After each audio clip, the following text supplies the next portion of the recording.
नमस्कार।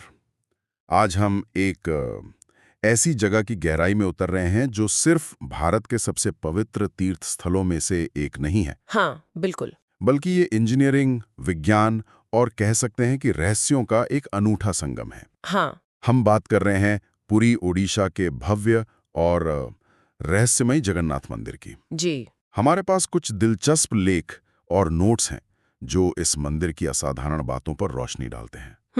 तो आज का हमारा मकसद है इन स्रोतों को खंगालना और ये समझना कि आखिर 12वीं सदी में बना ये मंदिर आज भी हमें इतना विस्मित क्यों करता है। सही बात है। इसकी बनावट से लेकर यहाँ की परंपराओं तक कई ऐसी बातें हैं जो न सिर्फ चौंकाती हैं बल्कि सोचने पर भी मजबूर करती हैं। बिल्कुल। ये मंदिर भगवान जगन्नाथ, उनके भाई बलभद्र और बहन सुभद्रा को समर्पित है और हिंदू धर्म के 4 प्रमुख धामों में से एक है। हाँ, 4 धाम। यानी देश के 4 कोनों में आदि शंकराचार्य द्वारा स्थापित वो प्रमुख तीर्थ स्थल जो भारत की आध्यात्मिक और सांस्कृतिक एकता के प्रतीक है। हम्म।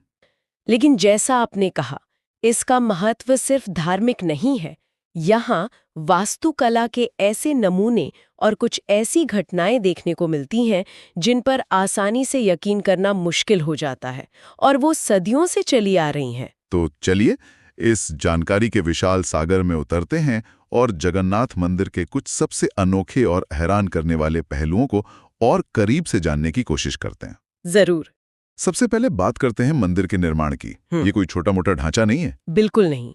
बताया जाता है कि इसका निर्माण कार्य 12वीं सदी में पूर्वी गंगा राजवंश के पराक्रमी राजा अनंत वर्मन चोड़गंग देव ने शुरू करवाया था। हाँ, और फिर राजा अनंग भीमदेव ने इसे पूरा किया। अच्छा, और इसकी ऊंचाई देखिए।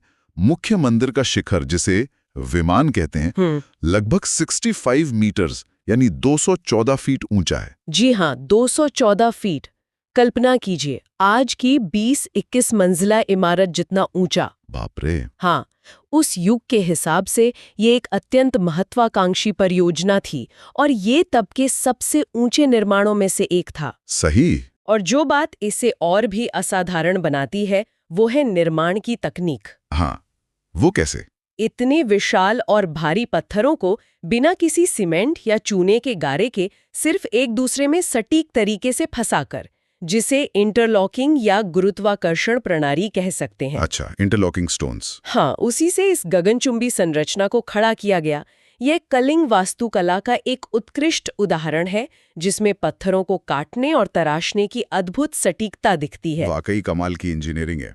और फिर वो विशाल नील चक्र जो मुख्य गुंबद के शिखर पर स्थापित है। हाँ, नील चक्र अष्टधातु का बना हुआ। अष्टधातु का कहते हैं। उसका वजन करीब 1 टन है और व्यास लगभग 11 मीटर। जी। अब ये सवाल मन में उठता है कि इतने भारी चक्र को 214 फीट की ऊंचाई पर बिना किसी आधुनिक क्रेन या मशीनरी के कैसे पहुंचाया गया होगा और इतनी सटीकता से स्थापित कैसे किया होगा। ये आज भी एक बड़ा रहस्य है और इस पर कई अनुमान लगाए जाते हैं। जैसे कुछ विशेषज्ञों का मानना है कि शायद मिट्टी या रेत के विशाल रैंप ढलान बनाए गए होंगे जिनके सहारे पत्थरों और चक्र को ऊपर खींचा गया होगा। Ramp system. या फिर शायद लीवर और पुली की किसी जटिल प्रणाली का इस्तेमाल हुआ हो।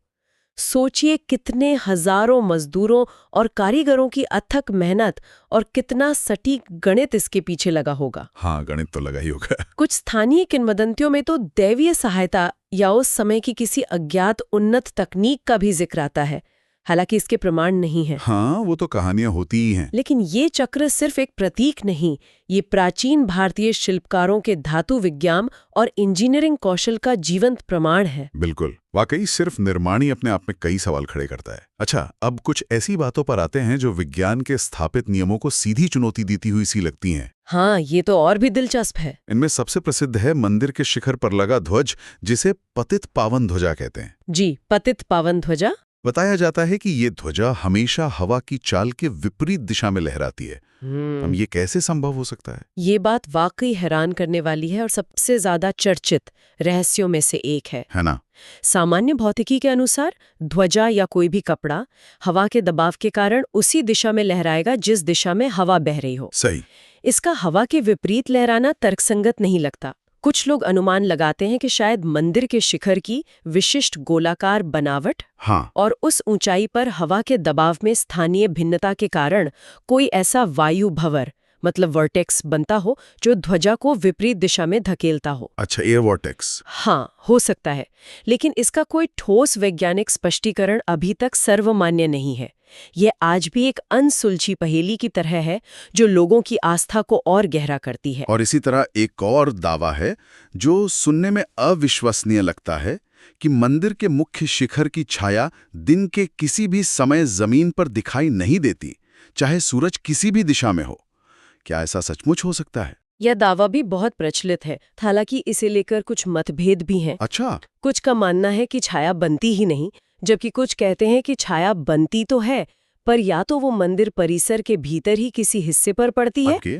या फिर मुख्य शिखर की बनावट और कोण कुछ इस तरह के हैं कि आधार इतना चौड़ा है या शिखर की ढलान ऐसी है कि उसकी परछाई जमीन तक पहुंचने से पहले ही लुप्त हो जाती है या अत्यंत छोटी होती है जो सामान्यतः दिखाई नहीं देती। मतलब आर्किटेक्चर का कमाल हो सकता है। हाँ, तो ये वास्तुकला का एक सोचा समझा चमत्कार हो सकता है जिसे शायद सूर्य की चाल और कोणों की गहरी समझ के साथ डिजाइन किया गया हो, लेकिन बिना विस्तृत वैज्ञानिक अध्ययन के निश्चित रूप से कुछ कहना मुश्किल है। समझ गया। और पुरी तो समुद्र तट पर बसा है। हम सब जानते हैं कि समुद्र तट पर हवा का एक खास पैटर्न होता है। दिन में ठंडी हवा समुद्र से गर्म जमीन की तरफ, हाँ, सी ब्रीज जिसे कहते हैं, और रात में जमीन से ठंडे समुद्र की तरफ, लैंड ब्रीज। जी। लेकिन कहते हैं कि जगन्नाथ मंदिर के आसपास, खासकर सिंह द्वार के पास, ये प्रक्रिया उल्टी होती है। अच्छा, उल्टी? हाँ। दिन में हवा जमीन से समुद्र की ओर और रात में समुद्र से जमीन की ओर बहती है। अरे हाँ, ये भी एक अनोखी बात बताई जाती है।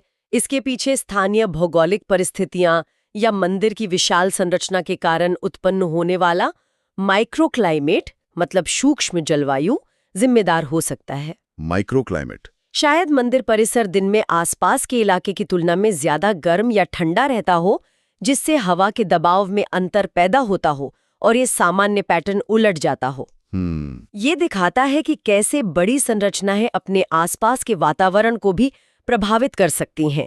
लेकिन ये विचलन निश्चित रूप से सामान्य तटीय हवा के पैटर्न से अलग है और इसे समझने के लिए और अध्ययन की आवश्यकता है। सही। ये सवाल उठता है कि क्या उस समय के वास्तुकारों को इन सूक्ष्म प्रभावों की जानकारी थी? हाँ, ये सोचने वाली बात है। और एक और अद्भुत अनुभव जिसका जिक्र अक्सर होता है, मंदिर बंगाल की खाड़ी के पास है, जहां समुद्र की लहरों का शोर लगातार सुनाई देता है। हाँ, जाहिर है। लेकिन जैसे ही आप मंदिर के मुख्य प्रवेश द्वार, जिसे सिंह द्वार कहते हैं, से अंदर कदम रखते हैं और गर्भगृह की ओर बढ़ते हैं, हाँ। तो कहते हैं कि समुद्र का वो शोर रहस्यमयी तरीके से एकदम शांत हो जाता है। बिल्कुल सन्नाटा। हाँ, पर जैसे ही आप सिंह द्वार से बाहर कदम रखते हैं, शोर फिर से सुनाई देने लगता है। ये तो कमाल है।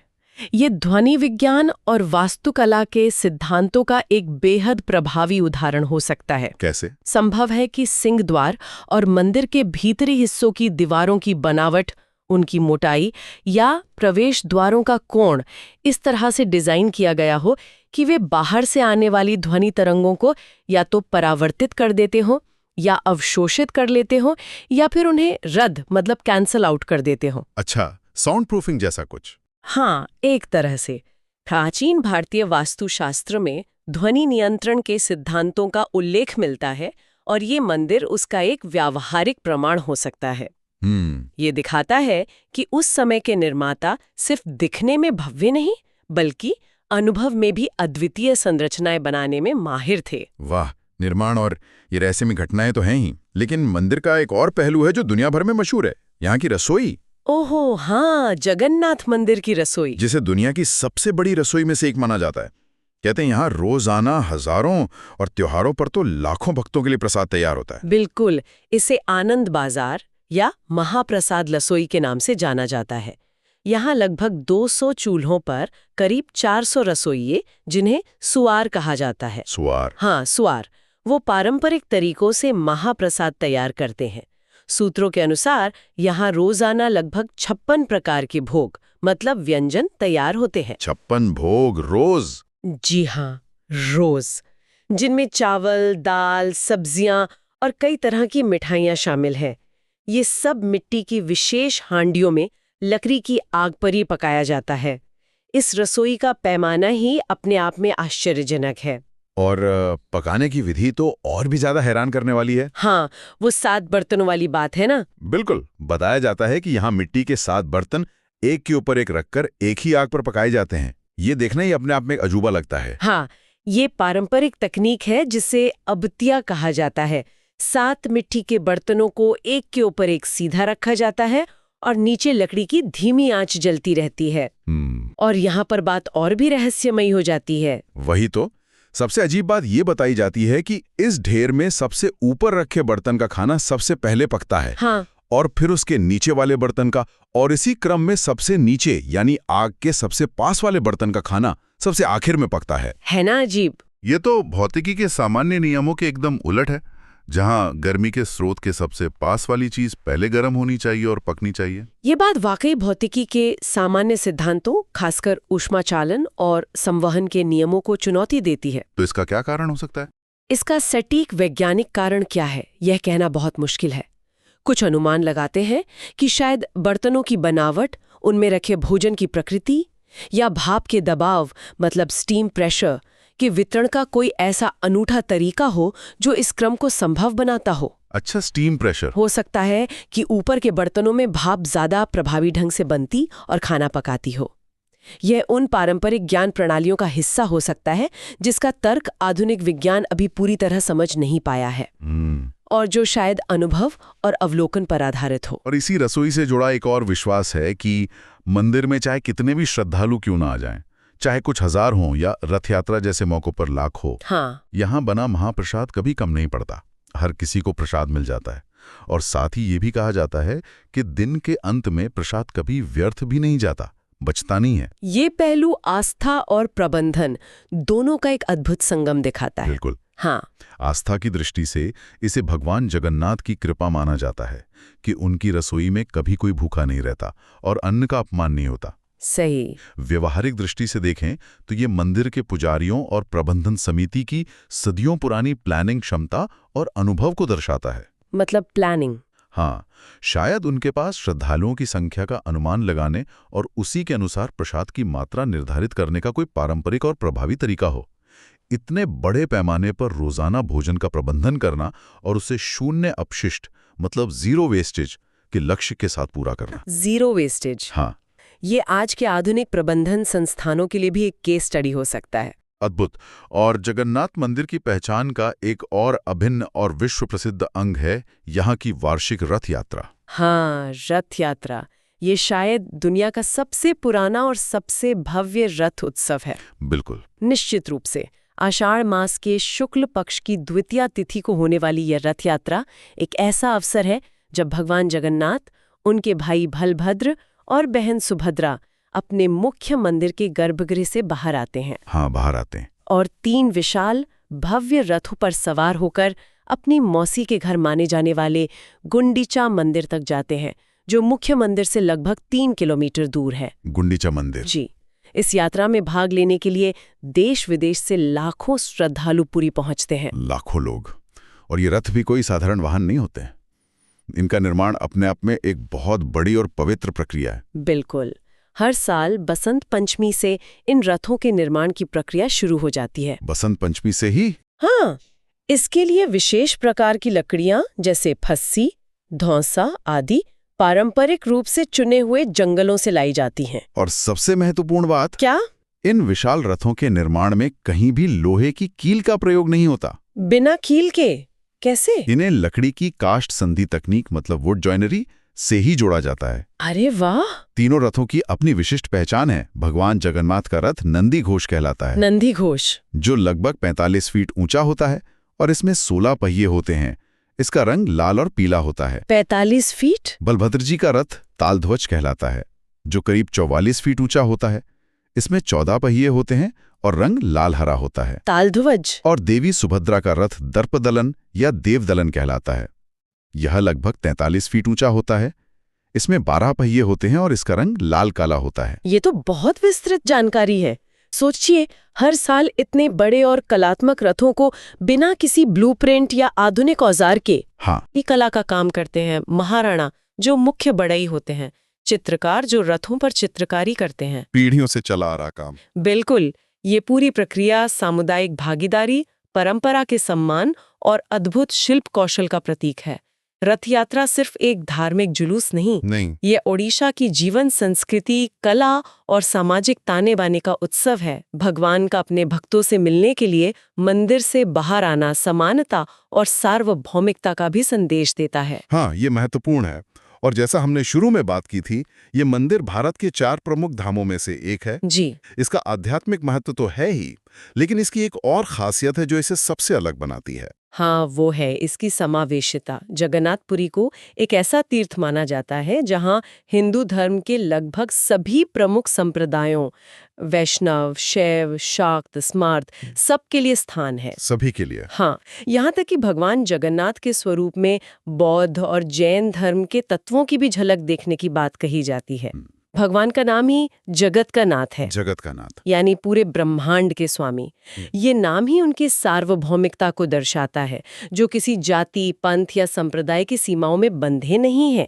और भगवान की मूर्तियां भी पारंपरिक मूर्तियों जैसी नहीं हैं। उनके वो बड़े बड़े गोल नेत्र, अपूर्ण हाथ पैर वाला स्वरूप, ये भी बहुत अनूठा है।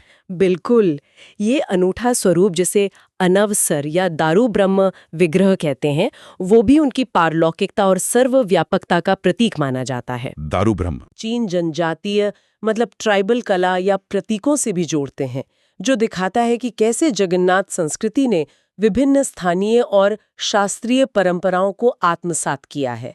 ये मंदिर वास्तव में अनेकता में एकता और सार्वभौमिक भाईचारे का एक शक्तिशाली प्रतीक है। तो कुल मिलाके अगर हम इन सभी जानकारियों को देखें तो जगन्नाथ मंदिर सिर्फ एक पूजा स्थल नहीं है। बिल्कुल नहीं। यह भारत की समृद्ध ऐतिहासिक विरासत, अद्भुत और रहस्यमयी इंजीनियरिंग कौशल, विज्ञान को चुनौती देती हुई सी लगने वाली घटनाओं, गहरी आस्था, अद्वितीय पाक कला, जीवंत सांस्कृतिक परंपराओं और गहन आध्यात्मिक दर्शन का एक जीता जागता संगम है। हाँ, सब कुछ एक जगह पर।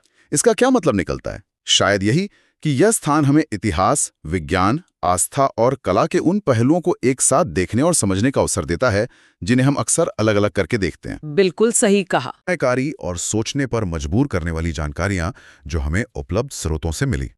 हवा के विपरीत लहराता वो ध्वज, बिना छाया वाला मुख्य शिखर, दुनिया की अनोखी रसोई जहां ऊपर का खाना पहले पकता है, समुद्र के शोर का गायब हो जाना और वो भव्य रथ यात्रा जिसे खींचने के लिए लाखों हाथ एक साथ उठते हैं। हाँ, हर पहलू अपने आप में अद्भुत है। बिल्कुल, ये मंदिर इस बात का प्रमाण है कि कैसे गहरी आस्था, सदियों पुरानी परंपराएं, शायद उस समय की उन्नत या हमसे भिन्न वैज्ञानिक समझ और मानव का असाधारण कौशल मिलकर कुछ ऐसा रच सकते हैं जो न सिर्फ पीढ़ियों तक टिका रहे, बल्कि आने वाली पीढ़ियों को लगातार चकित और प्रेरित भी करता रहे।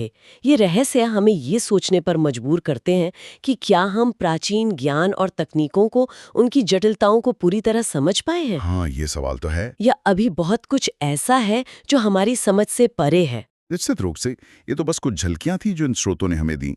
इस मंदिर और इसकी परंपराओं से जुड़े न जाने कितने और पहलू, कहानियां और रहस्य होंगे जो और भी गहरी खोज और अध्ययन की मांग करते हैं। हाँ, बिल्कुल। और यहाँ हम एक विचार के साथ आपको छोड़ जाते हैं। आज जब हमारे पास इतनी उन्नत तकनीक और वैज्ञानिक उपकरण है, तब भी हम पुरी के जगन्नाथ मंदिर जैसी प्राचीन संरचनाओं से जुड़े कुछ मूलभूत रहस्यों, जैसे ध्वजा का हवा के विपरीत लहराना या रसोई में खाना पकने का वो अनोखा क्रम, को पूरी तरह से स्पष्ट नहीं कर पाए हैं। सही बात है। ये सोचना कितना दिलचस्प है कि क्या उस समय के निर्माताओं के पास ज्ञान या तकनीक का कोई ऐसा स्वरूप था जिसे हम आज खो चुके हैं या समझ नहीं पा रहे हैं। हाँ, या जो हमारी वर्तमान वैज्ञानिक पद्धतियों की पकड़ में नहीं आ रहा है। ये सवाल हमें अपनी विरासत को केवल श्रद्धा और भक्ति से नहीं, बल्कि गहरी जिज्ञासा, सम्मान और वैज्ञानिक अन्वेषण की दृष्टि से भी देखने और समझने के लिए प्रेरित करता है।